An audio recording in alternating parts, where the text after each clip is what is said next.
in that house to apply dynamics to the games. So they wanted me to watch the game. When Stanley Cup came up, now I want to make something perfectly fucking clear. When I went up north, I didn't go up there to see a basketball game or fucking MLB game. Don't get me wrong. When I showed up in Cleveland, Ohio, I said maybe I can get on my feet. Maybe I'll be able to see a baseball game live. And you never got to do that. Maybe I'll be able to see a basketball game live. And you never got to do that. That did not turn out how I fucking wanted it to. Or how anything was supposed to be. So I get to Pittsburgh. I said, fuck yeah, I'm going to see me a fucking hockey game. That's the difference. So I ain't never got to see a hockey game. I actually enjoy hockey.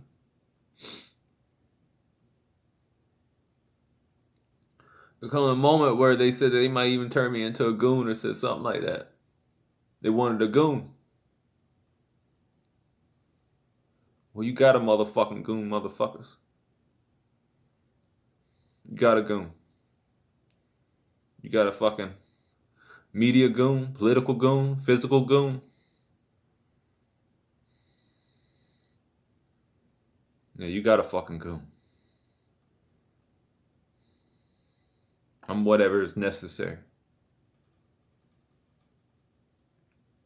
Anyways, Stanley Cup comes up. Jay turns it on. I'm sitting there watching it first. And I hear either the neighbors talking through the vents or something like that. Blah, blah, blah. Roberto Perez wants him to watch the Stanley Cup.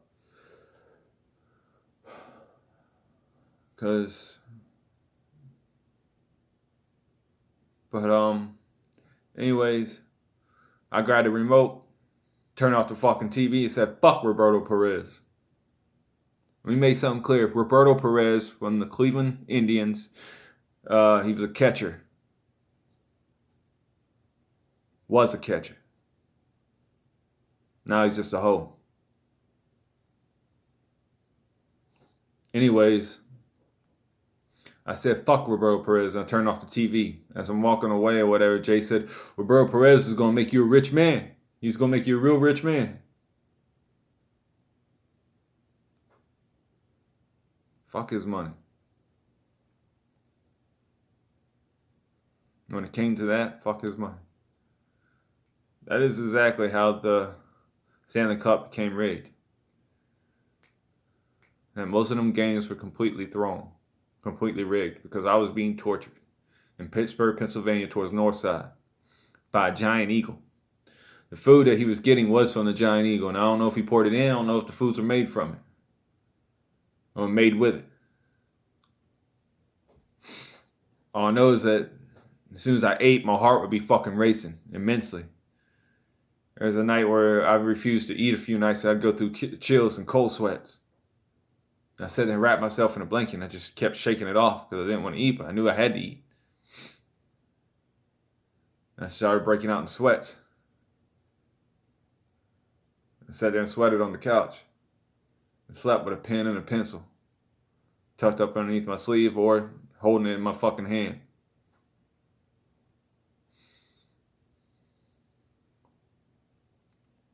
There were several guests on that show. Even Jamie Foxx said, you might not want to ball your fist at this motherfucker. He stood down Trejo.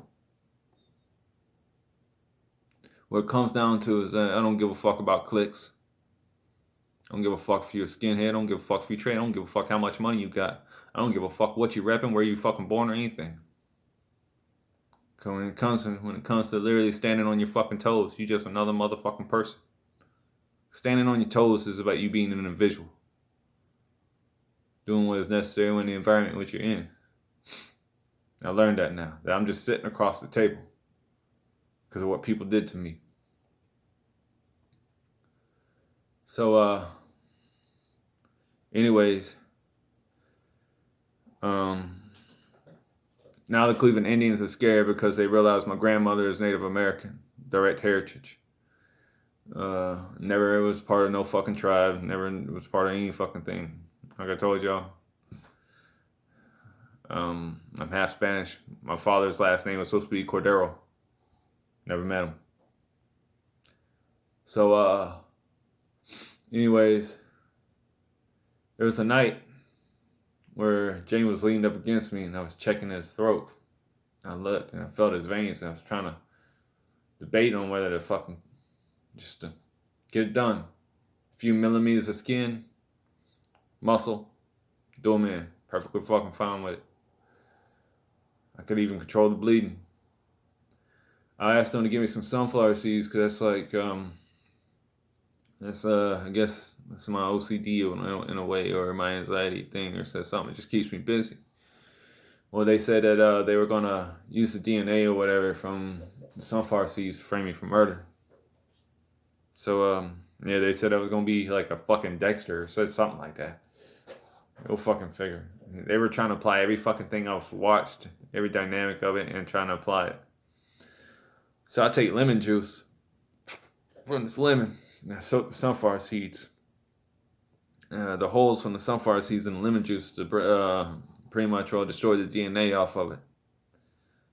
And the dude said he would have made a hell of a fucking stomper.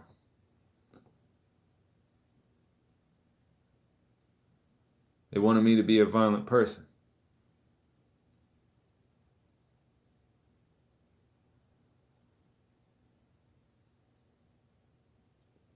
I went through hell because I chose not to be a horrible person.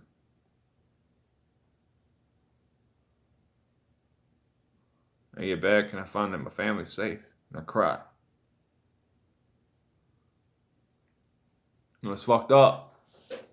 So later on,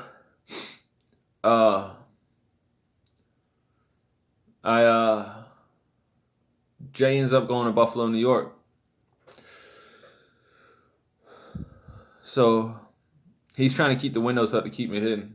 I'm trying to literally be out in the open so people know where I'm at, so I can get to safety. There was even a night where I know that Stephen Colbert knew where I was, and I spelled out my name in the air, hoping that they would do something, call the cops, do something. You figure if they know where you're at, especially with people with very high statuses, that they can easily just get the door kicked in and get you to fucking safety. Especially a man that's at the epitome of high positions in this fucking country. That holds one of the highest fucking positions in this fucking country. You figure that you're safe. Then you realize is that his morality weighs up to shit. And his character holds no weight at all.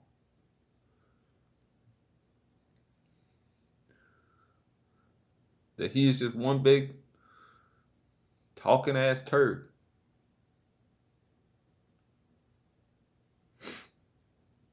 It was funny.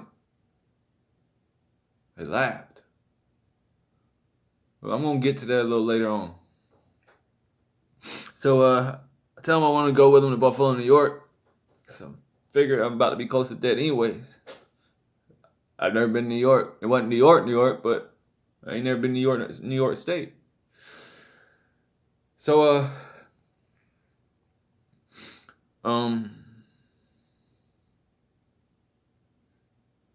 I walked through several, we get to Buffalo, New York. And, we stop at this gas station first, and I get a Pepsi. And he gets something else from the fountain or whatever, bottled water, says something. Well, afterwards, I walked through Allentown, New York. Apparently with a price on my head from Roberto Perez or somebody. Multi-million-dollar price on my head from what everybody said. I walked through it alone. Because it come to a point in time where Jay realizes that he wasn't safe without me. Because they knew he knew that he might end up being a fall guy. He started getting shook. Like a hoe does.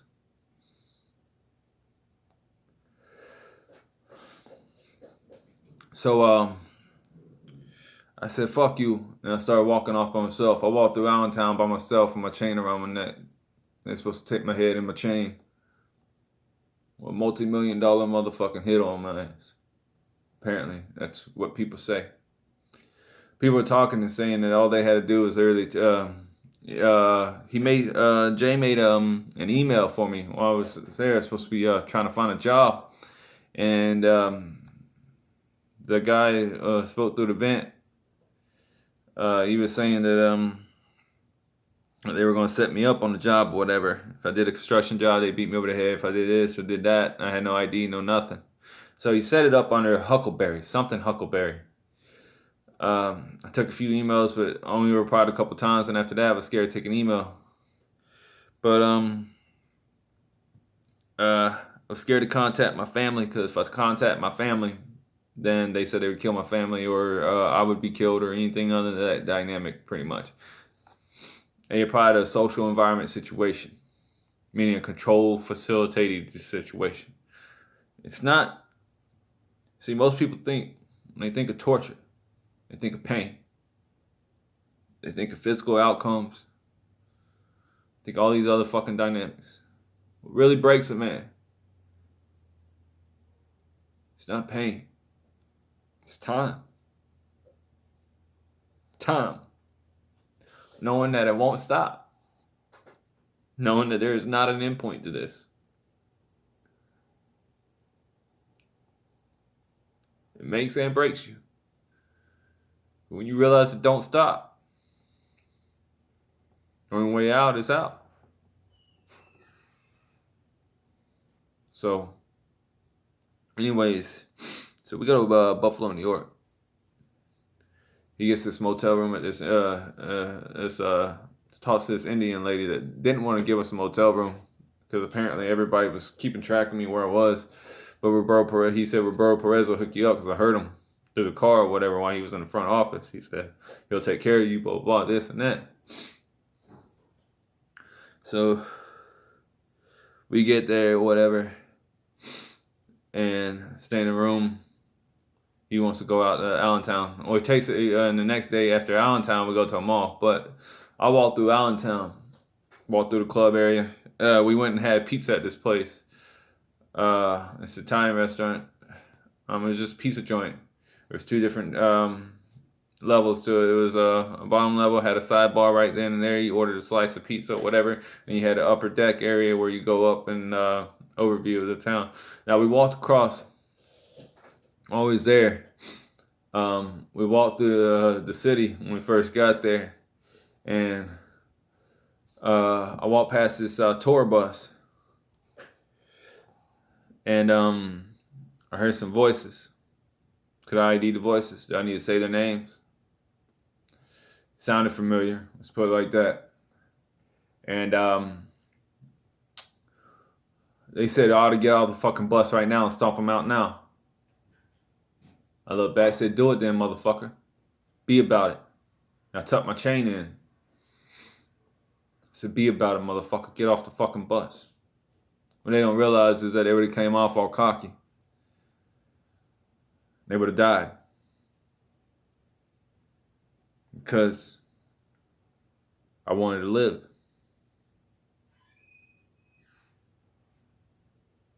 And if you understand exactly what I'm saying, then you know exactly what I'm talking about. But if you don't, then you never been in that situation. There was no other outcome other than them dying. If they would have got off that bus, I would have hurt them. It's that simple. No other facts about it. So he yells out, he just chucked his fucking chain on me? He just chucked his fucking chain on me?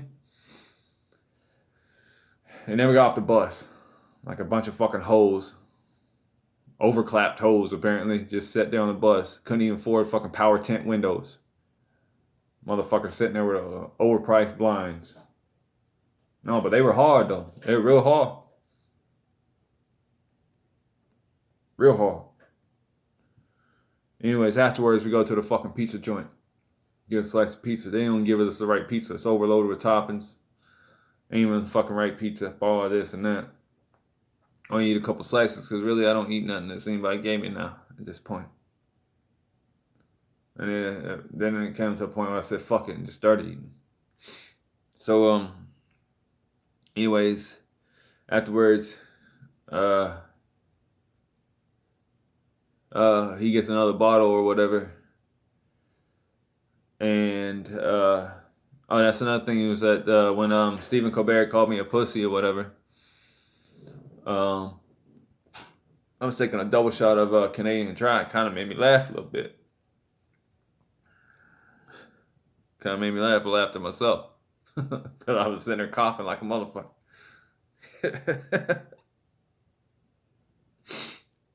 So, when you got a funny moment like that, it helps. It really does. Even though it's dark as fuck, but it's still funny. So, anyways, he gets a bottle. We go to Checkers. He gets a couple burgers from Checkers. He gets pissed because I didn't eat the fucking McDonald's.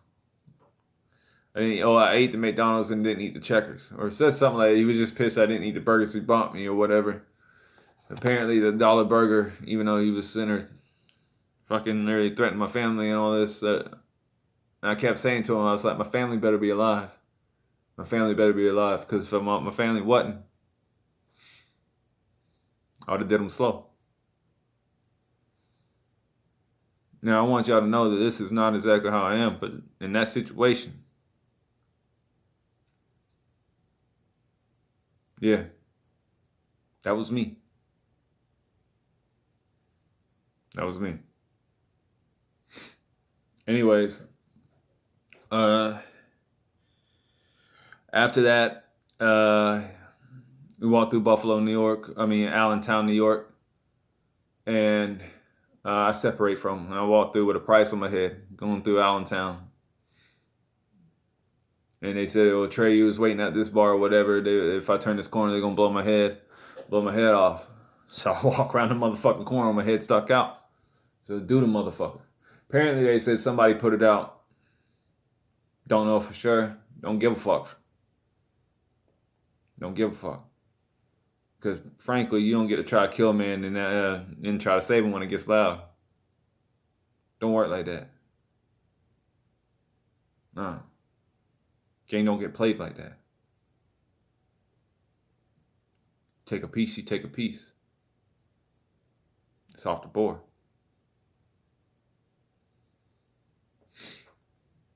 Anyways, apparently Jay was nervous about staying in bars by himself, so we go and sit at this other bar, and I go to several different bars. There's quite a few different situations, especially when I was talking to people. I even had a conversation with a woman that claimed that she was from Boston in a bar. That was before I actually met Jay. I was sitting there by myself, and I was just talking to her. It's nice to have a conversation. And that was before the whole dynamic of me being, but yeah. But anyways, I was just beaten up, wore out. It was just nice to have a conversation, be treated like a human being. There for a while, even Jay sent an email to me or whatever because he wanted me to email him, keep in contact with him while he was at work, while I was there at the house because he's afraid I was going to leave or something. Now there was, but anyways, he emails me and says,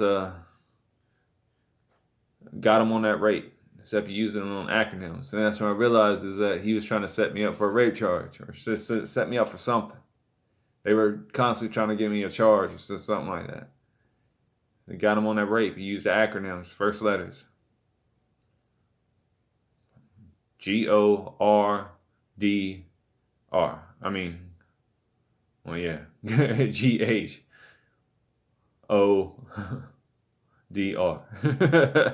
Sorry.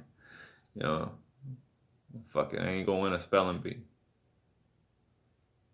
I'm definitely gonna check some hoes though. But anyways, there was one night where he takes me back up to Washington Heights because I asked him if he could take me back up to Washington Heights. We went to Washington Heights in Pittsburgh, and apparently they were thinking about throwing me off the balcony over Overview. Washington Heights is literally anywhere from a 50 to 75 foot drop off of an edge that literally has anywhere from a 35 to 40 degree slope. Meaning that if you fail, you take a fucking tumble, most likely you're going to be fucking dead or really fucked up. And there was brush, and plus there's another drop. So, we had Old English in the car. And I grabbed the cap off this plastic old English bottle because I knew behavioral science wise that people react more to a stinging pain than they do to a blunt pain. Meaning that like a stinging pain or a burning sensation are more likely to cover your face.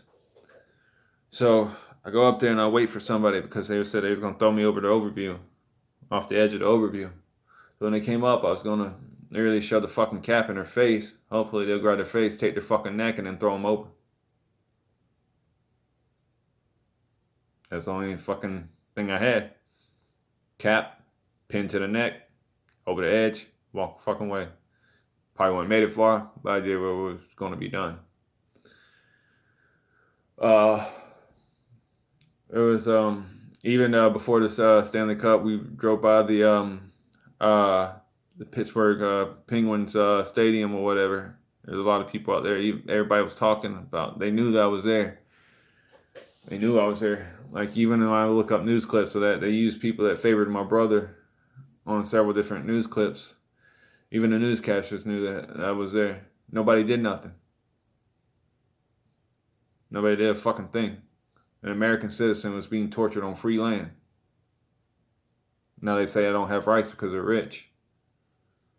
Fuck your money, hoes. Plain and simple. I'm gonna get my motherfucking Mitches. Anyways. Go to Buffalo, New York. Next night, he gets a bottle I don't really want to drink. Go walking through Buffalo, New York, Allentown. Just walk through. I ain't got my ID, so I can't get in the bars. He goes in a couple bars or whatever. And all the way through Allentown, people just talking shit about me, or not really talking shit, just talking of me, or talking shit about me. And he gets the next day he goes to the mall, buys a bunch of fucking sneakers. I'm sitting there at the mall, and I'm thinking that my family better be alive because after we walk through Allentown, he takes me back and he wants to go back out. He sits there, and they said that if I go back in the motel room, they're gonna kick in the door and kill me. So I stood outside holding a pen and a pencil. I said, "Fuck that! You gonna see me right out here in the street? We're gonna do the motherfucker." Never went down because I never went back inside the motel room until Jay got back. Jay got back, fall asleep. On the next day, we go to the mall in Buffalo, and he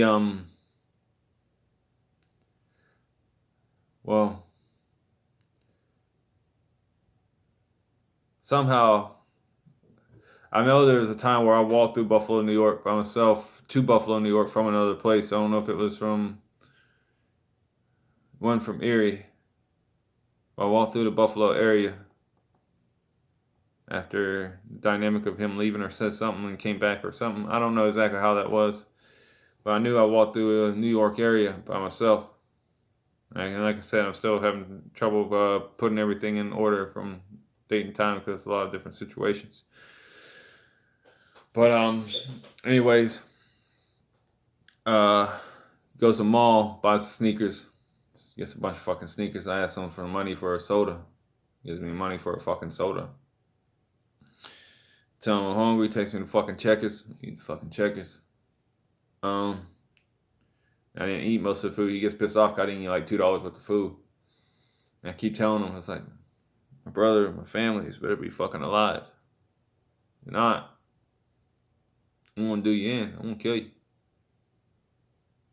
After what you put me through, you a dead motherfucker. So I grab my things and I go take a shower. And I got my pen and my pencil, my carpenter pencil, whatever. And he started making a bunch of noise, like the room, while I was in the shower, like somebody was in the room. So I slowly get out the shower. And that was another thing. The reason why a guy on James Gordon was because supposedly they were going to chop off my nether regions. They're going to chop off my private parts. That's the reason why when you see James Gordon, Nicole Kidman, and the other guy is crying because they were going because I watched Game of Thrones. He had heart and they threatened him. He had compassion and kindness and they threatened him.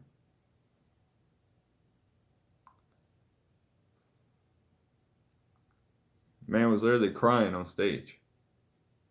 It made me cry.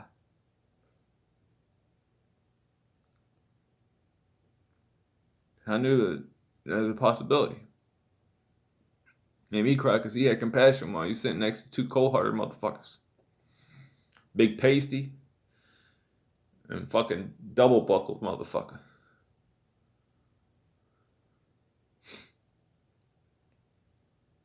And they threatened his career or something like that. No, they said it in you, and everything was cutting out of the episode afterwards. But it went on live national television. All of this was on live national television. But there was so many different dynamics of what they were supposed to do to me.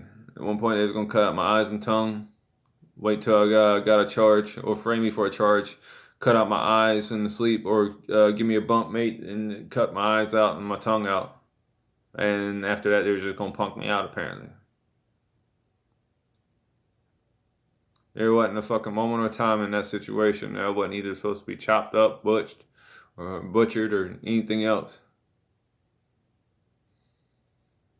Which is really fucked up. Because a lot of these people could have easily just got me to fucking safety and figured out the situation. Especially one motherfucker. Big old pile of shit himself. Big old fucking placeholder.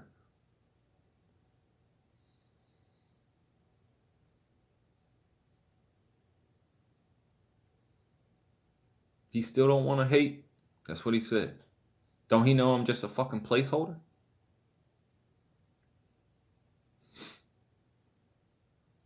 Old paperweight. Holding down the papers. Ain't doing much other than that. Anyways. After that, so while I'm in the mall, whatever, state trooper comes up and gives like this posturing stance. And I thought he was going to try to hurt me or try to frame me for something. And most of the cops I don't trust now. Because the police live PD episodes knew where I was. That's the reason why they reacted. They also knew where I was. Anybody knew where I was. The cops definitely knew where the fuck I was. They didn't do a motherfucking thing.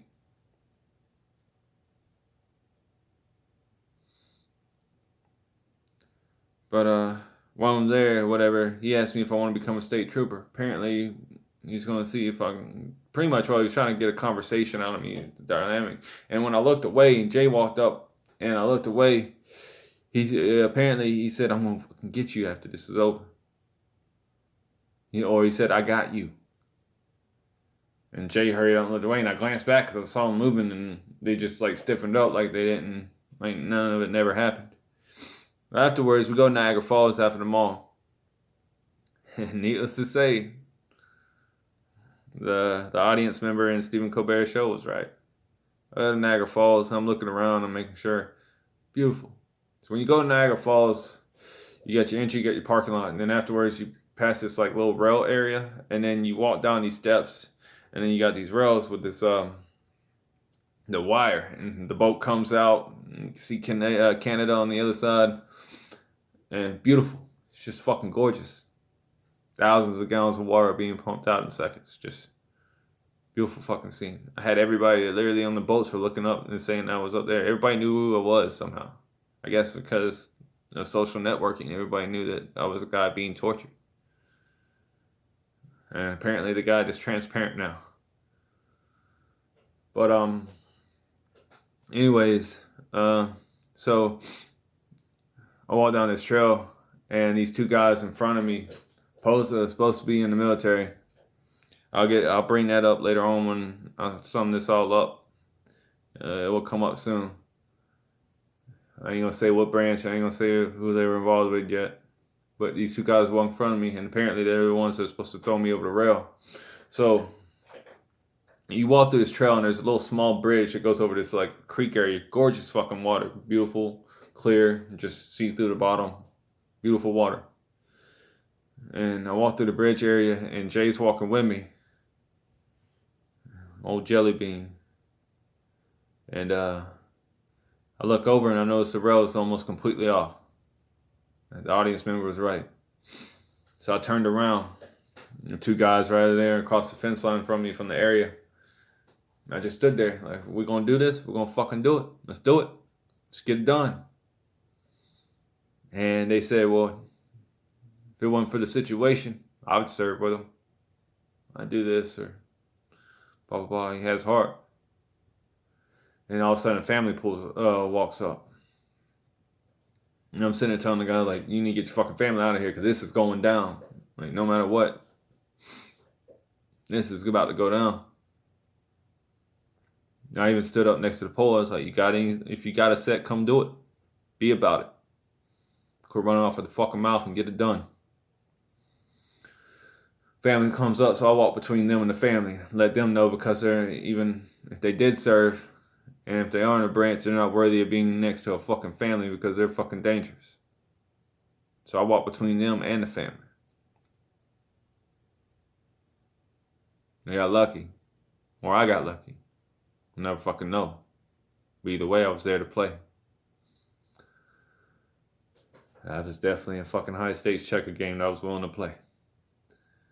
So after that's done, I walk back and Jay's kind of nervous because I'm walking around him. He hurries and speed up. Keeps up with me now that he's realizing like I haven't had enough. I was at that point. So after Niagara Falls, he leaves me or does something, and I end up walking to Buffalo, New York, through a couple of towns or something like that. And he comes back, or I don't know exactly when I ended up walking through New York. I definitely walked, not New York, but through Buffalo, New York, across the bridge and everything. I even passed a strip club to the right of me. It was during the day. It was empty. It didn't stop at it or anything like that, but I remember the strip club because of the fact that it stood out compared to everything else, like neighborhood, strip club, neighborhood. It was weird. I thought it was fun. I even stopped and talked to these people. So talked to these two guys or whatever that were like roommates or said something like that. It was weird. Past an antique shop, walked through this like little area. I even got while I was walking through this town, I just don't know exactly where it fits in yet. Where exactly, if I walked there first or if I went to Buffalo, New York, but I knew it was a New York situation. I got water, 2 things of water from a guy that was a fireman there. Because when I walked up there first or whatever, I asked them for water. And they said no, they couldn't help me. I'm like,